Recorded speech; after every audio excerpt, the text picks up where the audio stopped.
నమస్తే CM times కి స్వాగతం. దర్శి నియోజకవర్గంలో వైఎస్ఆర్ కాంగ్రెస్ పార్టీ ఆధ్వర్యంలో బాబు షూరిటీ మోసం గ్యారంటీ కార్యక్రమం జరిగింది. ఈ కార్యక్రమంలో దర్శి శాసనసభ్యులు ప్రకాశం జిల్లా వైఎస్ఆర్ కాంగ్రెస్ పార్టీ అధ్యక్షులు డాక్టర్ బూచపల్లి శివప్రసాద్ రెడ్డి మాట్లాడుతూ ఇచ్చిన హామీలను 100% అమలు చేసిన దమ్మున నాయకుడు మన జగన్మోహన్ రెడ్డి అన్నారు. ఎలక్షన్ కు ముందు ఎన్నో హామీలు ఇచ్చి ఆ తర్వాత ప్రజలను గాలికి వదిలేసిన నాయకుడు చంద్రబాబు అన్నారు. మహిళలు అంటే గౌరవం, అందుకే ఎన్నో పథకాలు మహిళల పేర్లు పెట్టారని జిల్లా పరిషత్ చైర్మన్ బూచపల్లి వెంకయ్యమ్మ అన్నారు. ఈ కార్యక్రమంలో పార్టీ జిల్లా రీజనల్ కోఆర్డినేటర్ కారుమూరి వెంకట నాగేశ్వరరావు, రాష్ట్ర అధికార ప్రతినిధి శ్యామల, ఒంగోలు పార్లమెంట్ పరిశీలకులు బత్తుల బ్రహ్మానందరెడ్డి, వైసీపీ నాయకులు, కార్యకర్తలు తదితరులు ఉన్నారు. వైఎస్ఆర్సీపీ కుటుంబ సభ్యురాలిగా నన్ను ఎప్పుడూ గౌరవిస్తూ సోదరి సమానురాలుగా భావిస్తూ ఏ డౌట్లున్నా ఎన్నిసార్లు ఫోన్ చేసి అన్నా ఇది ఇలా చేయొచ్చా అలా చేయొచ్చు అని అడిగినా కూడా ఓపికగా అన్నిటికీ నాకు సమాధానం ఇస్తూ నన్ను వెన్నుదట్టి ముందుకు నడిపిస్తున్న జిల్లా అధ్యక్షులు బూచపల్లి శివప్రసాద్ రెడ్డికి ముందుగా నమస్కారాలు తెలియజేసుకుంటున్నాము. ఇవాళ శివప్రసాద్ రెడ్డి అంటే ఒక దర్శి వరకే కాదు, మొత్తం ప్రకాశం జిల్లాలో ఉన్న ప్రతి గడపలోనూ పెద్ద బిడ్డగా ఉండి ప్రతి ఇంటి బాధ్యతను భుజాన వేసుకుని ఈ ప్రకాశం జిల్లాను ముందుకు నడిపిస్తున్నారు శివప్రసాద్ రెడ్డి అన్న. నేను నా చెవితో విన్న మాటలు, శివప్రసాద్ రెడ్డి అన్న అధ్యక్షులుగా వచ్చిన తర్వాత ప్రకాశం జిల్లా ఊపిరి పీల్చుకుంటోంది అన్న మాటలు నేను స్వయంగా విన్నాను. ఇలాగే అన్న అధ్యక్షతన ప్రకాశం జిల్లా ముందుకు వెళ్ళాలి అని మనస్ఫూర్తిగా కోరుకుంటూ, అలాగే ఇక్కడున్న పార్టీ రీజనల్ కోఆర్డినేటర్ మన కారుమూరి నాగేశ్వరరావు అన్న కూడా నమస్కారాలు తెలియజేసుకుంటూ, జెడ్పీ చైర్పర్సన్ బూచపల్లి వెంకయ్యమ్మ గారికి కూడా నమస్కారాలు తెలియజేసుకుంటూ, మన పార్లమెంట్ పరిశీలకులు బత్తుల బ్రహ్మారెడ్డి గారికి కూడా నమస్కారాలు తెలియజేస్తూ, ఇక్కడ ఉన్న ప్రతి ఒక్క నాయకులకి, వేదిక పేరున్న ప్రతి ఒక్కరికి కూడా పేరు పేరు నమస్కారాలు. అలాగే మన కార్యకర్త కుటుంబానికి కూడా పాదాభివందనాలు తెలియజేసుకుంటున్నారు. ఈ రోజున మనం బాబు షూరిటీ మోసం గ్యారంటీ అని జగనన్న పిలుపు మేరకు రాష్ట్ర స్థాయిలో, జిల్లా స్థాయిలో, తర్వాత మండల స్థాయిలో, గ్రామ స్థాయిలో చేసుకుంటూ ఉన్నాము. కానీ ఈ మాట నిజంగా వేదికలెక్కి చెప్పాలా? మనం అందరికీ తెలిసిందే కదా, అవునా కాదా? 1994 ఉమ్మడి ఆంధ్రప్రదేశ్ గా ఉన్నప్పటి నుంచి విడిపోయిన తర్వాత మొన్న జరిగిన 2024 దాకా బాబు గారు చేసింది ఏంటండి? మోసం. బాబు షూరిటీ అంటేనే మోసం గ్యారంటీ. అంటే ఈ రోజున ఇంత పెద్ద పుస్తకం ఇచ్చారండి మనకి. ఇగో ఇంత పెద్ద పుస్తకం ఇచ్చారు, 100కి పైగా హామీలు ఉన్నాయి. ఒక్కటన్నా చేశారా? సవ్యంగా ఏదో తూతూ మంత్రంగా మమ అనిపించడం తప్ప ఒక్కటన్నా పూర్తిగా చేశారా? తల్లికి వందనం దగ్గర నుంచే తీసుకుందాం. పోనీ తల్లికి వందనమా, అది తల్లికి పంగనామా ఆయన పెట్టింది. ఇంట్లో ఎంత మంది పిల్లలు ఉంటే నీకు 15,000 చెప్పండి అందరూ, మీకు వచ్చు కదా అన్నారు. ఏమైంది మొత్తానికి? తర్వాత దాన్ని 9,000 చేశారు, తర్వాత 7,000 చేశారు, తర్వాత 3,000. ఇప్పుడు అసలు ఇస్తారో ఎవరో కూడా తెలియదు. దీపం అన్నారు. ఏమా దీపం వచ్చిందా? వెలగక ముందే ఆరిపోయింది ఆ దీపం. అదే వెలగక ముందే ఆరిపోయింది ఆ దీపం. ఈ రోజున కూటమి పాలనలో ఇక అప్పుల సంగతి చూసుకుంటే పథకాలు ఇవ్వడానికి అప్పు, వాళ్ళ హామీలు నెరవేర్చుకోవడానికి అప్పు, అమరావతి కోసం అప్పు, అప్పు మీద వడ్డీ కట్టడానికి మళ్లీ అప్పు, అప్పు చేయకపోతే బాగోదని అప్పు, వేరే చోట వాళ్ళు అప్పులు తీర్చుకోవడానికి ఇక్కడ అప్పు. ఈ పోనీ అప్పు చేసిన డబ్బంతా ఎక్కడ ఉంది చెప్పండి అంటే అది మాత్రం చెప్పరు. నిన్న జగన్మోహన్ రెడ్డి గారు కూడా అన్నారు, ఏమయ్యా మేము అంత పెద్ద కరోనా లాంటి విపత్తుని తట్టుకుంటూ చెప్పిన ప్రతి హామీ ఇస్తూ 5 ఏళ్లు కూడా హామీలన్నీ నెరవేరుస్తూ మేము చేసిన అప్పు బలానా అయితే దాంట్లో 52% నువ్వు ఇప్పటికే చేసేసావు 1 సంవత్సరం అయ్యేసరికి అని చెప్పి అన్నారు. సో ఇది బాబు గారి పరిస్థితి. పోనీ ఏవైనా ఉంటుందా అంటే పబ్లిసిటీ మాత్రం పుష్కలంగా ఉంటుంది, అవునా కాదా?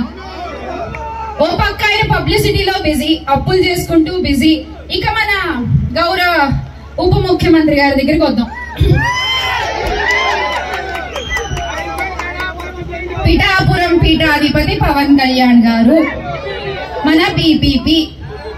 ఆయన పక్క రాష్ట్రాలకు వెళ్లి ఊకదప్పుడు ఉపన్యాసాలు ఇమ్మంటే అబ్బో ఎంత బాగా చెప్తారంటే, ఆయన జిల్లాలో మొన్న ఒక ఆడపిల్లకి అన్యాయం జరిగితే ఈ రోజుకి కూడా ఆయన ఒక్క మాట మాట్లాడలేదు.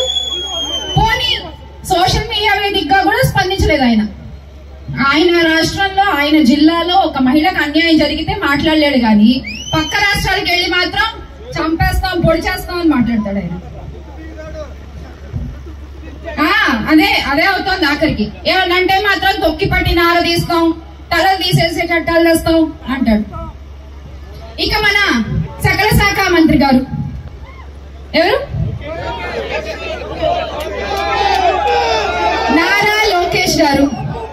పాపం ఈయన పప్పు ఉడకట్లేదు, ఈయన పప్పులు అసలు ఉడకట్లేదు పాపం. అంటే జగన్మోహన్ రెడ్డి గారి ఆలోచన చేసి ప్రవేశపెట్టిన పథకాల్ని నేనే ఆలోచన చేసి నా తల్లోంచి పుట్టాయని చెప్పి పేరు మార్చి మనందరినీ ఏమారుద్దాం అనుకున్నారు. పప్పు ఉడికిందా? యూనిఫామ్లు అన్నారు, పోనీ ఆ పప్పు ఉడికిందా? తెగ ప్రచారాలు చేశారు. ఈ రోజున స్కూల్కి వెళ్లే పిల్లలు చెప్తున్నారు, మేడం ఉతుక్కోకుండా వేసుకోవాలంట, ఉతికితే చిరిగిపోతాయంట. ఉతుక్కోకుండా ఎక్కడ వేసుకుంటారు యూనిఫామ్? నాకు అర్థం కాదు. పోనీ బ్యాగులు, దానికోసం అసెంబ్లీలో పెద్ద జగన్మోహన్ రెడ్డి గారిని విమర్శిస్తూ తెగ ప్రచారాలు చేశారు. ఆ పప్పు ఉడకలేదు. బ్యాగులు అప్పుడే 3 ముక్కలు అయిందని చెప్పి పిల్లలందరూ కూడా గోల పెడుతున్నారు. చిరిగిపోయాయి బ్యాగులు. స్టిక్కర్లు వేశారు. నిజాన్ని స్టిక్కర్లు వేసి దాచగలరా? స్టిక్కర్లు ఊడిపోయాయి, నిజం బయటపడింది. ఆ పప్పు ఉడకలేదు. ఇలా ఈ రోజున ఎవ్వరూ కూడా ఏదైతే వాళ్ళు బాబు భవిష్యత్తు గ్యారెంటీ అని చెప్పుకుంటూ అధికారంలోకి వచ్చారో, భవిష్యత్తు కాదు కదా వర్తమానానికి కూడా ఏ గ్యారెంటీ ఇవ్వలేని పరిస్థితి ఈ రోజున రాష్ట్రంలో ప్రతి ఒక్కరికి కల్పించింది ఈ కూటమి ప్రభుత్వం. ఇక మన మహిళా హోంమంత్రి గారు, ఇందాక అమ్మగారు అన్నట్టు, ఆవిడ ఏం చేస్తుందంటే, ఏం చేస్తుందమ్మా, రాత్రి బొద్దింకైతే పొద్దున దాన్ని వింటుందని చెప్తారు. అది ఆవిడ పరిస్థితి అలా ఉంది. ఏమిటి ఏమన్నారు? అధికారంలోకి వచ్చిన తర్వాత జగన్మోహన్ రెడ్డి గారి టైంలో తెగ విచ్చలవిడిగా పెరిగిన డ్రగ్స్ దందా అది పెరిగిపోయింది, అసలు జనాలు అల్లాడిపోతున్నారు, క్రైమ్ రేట్ పెరిగిపోయింది అన్నారు. ఇప్పుడు పెరగట్లేదా? అసలు అప్పుడు మనం చేసామని అబద్ధాలు చెప్పి అబద్ధాన్ని జనాల్లో. అందరికీ నమస్కారం.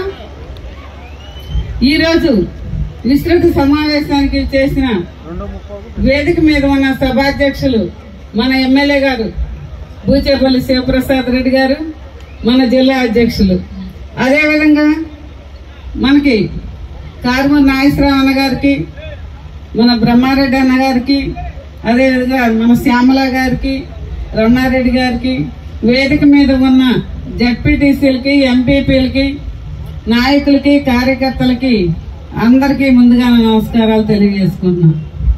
ఈరోజు బాబు సెక్యూరిటీ మోసం గ్యారంటీ అనే దాని మీద ఈరోజు మనం మీటింగ్ పెట్టుకోవాలంటున్నాము. అదేవిధంగా రాజశేఖర రెడ్డి గారు ఉన్నప్పుడు బూచేపల్లి సుబ్బారెడ్డి గారిని మీరందరూ కలిసిమెలిసి ఇండిపెండెంట్ గా గెలిపించారు. గెలిపించి సుబ్బారెడ్డి గారిని ఎమ్మెల్యేగా 5 సంవత్సరాలు మీరందరూ హ్యాపీగా సంతోషంగా ఉన్నారు. ఆ రోజు సుబ్బారెడ్డి గారు ఎమ్మెల్యే కాబట్టే ఈ రోజు మనకు శివ ఎమ్మెల్యేగా ఉన్నాడు. 2009లో మీరు మంచి మెజార్టీతో గెలిపించారు. మళ్ళీ నిన్న 24లో మనకి ఎమ్మెల్యేగా గెలిపించారు. మన దర్శి నియోజకవర్గ ప్రజలను ఎప్పుడు మేము జీవితాంతం మర్చిపోమని కూడా సభాముఖంగా తెలియజేసుకుంటున్నాను. ఈ రోజు చూడండి, మన జగన్మోహన్ రెడ్డి గారు 5 సంవత్సరాలు మనకి అన్ని పథకాలు, అమ్మఒడి కానివ్వండి, విద్యా దీవెన కానివ్వండి, విద్యా వసతి కానివ్వండి, ఫీజు రియంబర్స్మెంట్ కానివ్వండి, ఏదైనా 100కి 100% నెరవేర్చిన ముఖ్యమంత్రి, దమ్ము ధైర్యం ఉన్న ముఖ్యమంత్రి జగన్మోహన్ రెడ్డి గారని మీ అందరికీ సభాముఖంగా తెలియజేసుకున్నాను. ఒక ప్రజా సేవకుడు, ప్రజలను బతికించే నాయకుడు మన జగన్మోహన్ రెడ్డి గారు. అప్పుడు స్కూళ్లు కానివ్వండి, పిల్లలకు భోజనాలు కానివ్వండి, ఏదైనా 100కి 100% నెరవేర్చారు. మన రైతుల విషయం చూస్తుంటే ఈ రోజు పేపర్లో చూసాం, 58 మంది రైతులు చనిపోవడం జరిగింది ఈ సంవత్సరంలో. అది మొన్న మనకు 10లో రైతులకి, పొగాకు రైతులకి జగన్మోహన్ రెడ్డి గారు వచ్చారు. ఆ రోజు జగన్మోహన్ రెడ్డి గారు వస్తే అందరూ జగన్మోహన్ రెడ్డి గారిని చూడాలని చెప్పి ఒక ప్రేమతోటి మహిళలు ఎంతో మంది వచ్చారు. ఒక మహిళలే కాదు, అందరూ దాదాపు 60,000-70,000 మంది ఆ రోజు వచ్చారు. ఈ జనాన్ని చూసి ఓర్చుకోలేక కళ్ళు మంటలు పోతా టీడీపీ వాళ్ళ ఇంట్లో నుంచి చెప్పులు వేయటం, రాళ్ళు వేయటం, ఇంత దుర్మార్గమైన ఆలోచన చేశారు. ఎన్ని ఆలోచనలు చేసినా మా నాయకులు, కార్యకర్తలు, వైఎస్ఆర్ పార్టీ నాయకులు, కార్యకర్తలు ఎవరు భయపడే వాళ్ళు కాదు. అదే విధంగా మీరు చెప్పులు రాళ్ళు వేశారు. మీరు ఎంతమందిని జైలు వేస్తారు? మరి 60 మందిని జైలు సరిపోయేది, 60,000 మందిని కూడా 40 మందిని 30 మందిని జైల్లో వేశారు. దేనికి వేశారు? వాళ్ళు ఏం తప్పు చేశారని వాళ్ళని జైల్లో వేశారు. ఆ తప్పు చేసిన వాళ్ళేమో దాచిపెట్టుకుంటారు. వీళ్ళు తప్పు చేయని వాళ్ళు మటుకు ఏరుకొని తీసుకుపోయి జైల్లో వేస్తారు. అది ఏ విధంగా వేస్తారు? ఒక ఓటు వేయకపోతే వాళ్ళని జైల్లో వేస్తారు, ఒక వికెట్ చేసుకొని ఇవ్వకపోతే వాళ్ళని జైల్లో వేస్తారు. ఇటువంటి వాళ్ళనే జైల్లో వేశారు. కానీ తప్ప వాళ్ళు ఏమీ తప్పు చేయలేదు. వాళ్ళు అదే అంటున్నారు, జైల్లో ఉన్నారు కూడా, మేమేం తప్పు చేయలేదు, మేము జైల్లో ఉన్నాం, మీరేం బాధపడద్దు. మేము బయటకు వచ్చిన తర్వాత మేము మాత్రం తప్పనిసరిగా వాళ్ళు ఎన్ని ఇబ్బంది పెట్టినా, ఎన్ని చేసినా కూడా మాకు జగన్మోహన్ రెడ్డి గారు ఇంపార్టెంట్, మాకు వైఎస్ఆర్ పార్టీ ఇంపార్టెంట్ అని వాళ్ళు చెప్పడం కూడా జరిగింది. ఎవరు ఎన్ని ఇబ్బంది పెట్టినా ఈ రోజు కళ్యాణ మండపం ఇబ్బంది మాత్రాన మేము మీటింగ్ పెట్టుకోకుండా ఉంటున్నామా? పెట్టుకున్నాం కదా. అన్ని మన మంచి కోసమే. వాళ్ళు ఎన్ని తప్పులు చేసినా, ఎన్ని చేసినా కూడా బ్యానర్లు మాయి ఉన్నా లేకపోయినా మీ అందరి గుండెల్లో ఉన్నారని సభాముగా జగన్మోహన్ రెడ్డి గారు, భూచేపల్లి కుటుంబం మీ గుండెల్లోనే ఉంటుందని మీ అందరికీ సభాముగా తెలియజేసుకుంటున్నాను.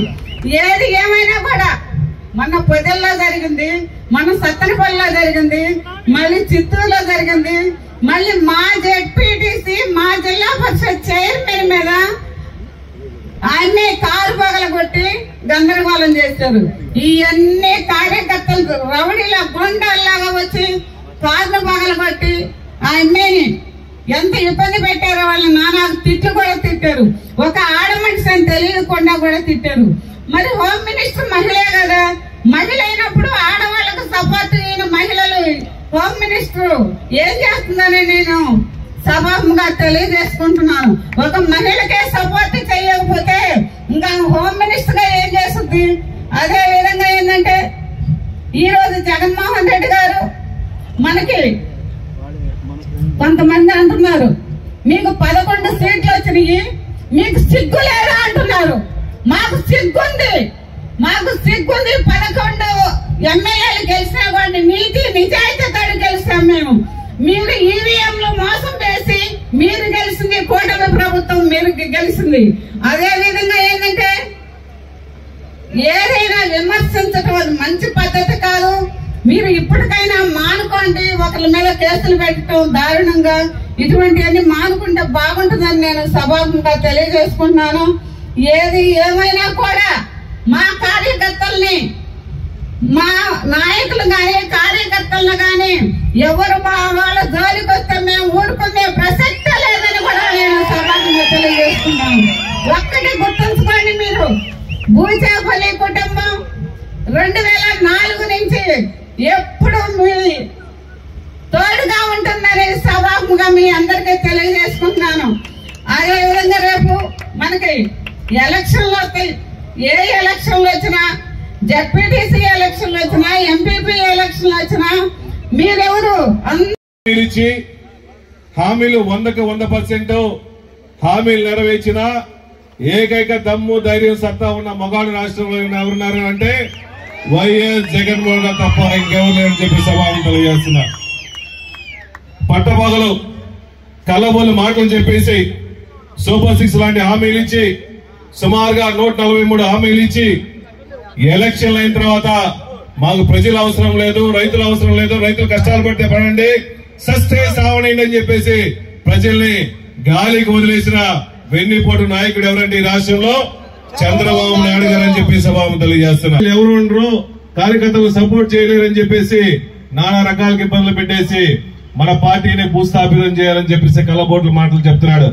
అయ్యా, మీ కూటములు 1, 2, 3 ఎన్ని కూటములు ఏకమైనా జగన్మోహన్ గారిని భూస్థాపితం చేసేది మీ తాతలు ఎవరు వరం తల్లగలని చెప్పి సభాము తెలియజేస్తున్నా. మీ తాతలు ముత్తాతలు ఎవరు వచ్చినా 2029లో జగన్మోహన్ గారిని ఆపలేరు, ఎదుర్కోలేరు. మీ అందరి సపోర్ట్ తో 2029లో జగన్మోహన్ గారు ముఖ్యమంత్రి అవుతామని చెప్పి సభావం తెలియజేస్తానుకున్నా కూడా టైం లేదు. ఇంకా పెద్దలు కూడా చాలా మంది ఉన్నారు కాబట్టి కొంచెం వర్షాభావం వల్ల కొంచెం ప్రోగ్రామ్ లేట్ అయింది. ఒకటే చెప్తున్నా, చంద్రబాబు నాయుడు గారి మోసం 2014లో చూసాం, 2024లో కూడా చూసాం, మళ్ళా 29లో కూడా మోసం చేస్తానే ఉంటాడు, మోసపోతే మాటలు చెప్తా ఉంటాడు. ఈసారి అవసరమైతే బంగారు ఎలక్షన్స్ వస్తున్నాయి. ఈ పాపాన్ని ఈ భూమి మోయలేదు. 2027 అక్టోబర్ నవంబర్ లో ఎలక్షన్ ఉంటాయి కాబట్టి మీరు బాధ్యతగా వ్యవహరించకపోతే ఏ బుక్ లో రాసుకుంటారో మీరు రాసుకోండి.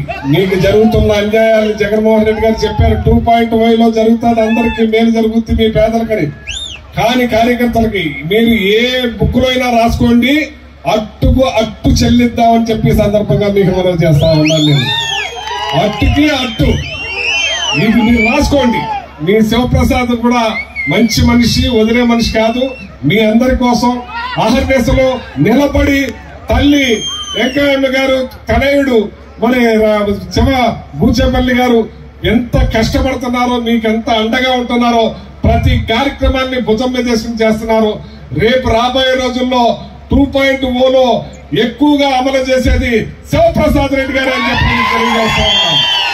చేత ఈ కార్యక్రమాన్ని జాగ్రత్తగా చేయండి. ఎంత దుర్మార్గం అంటే ఒకసారి అది పెట్టండి బాబు, ఒకసారి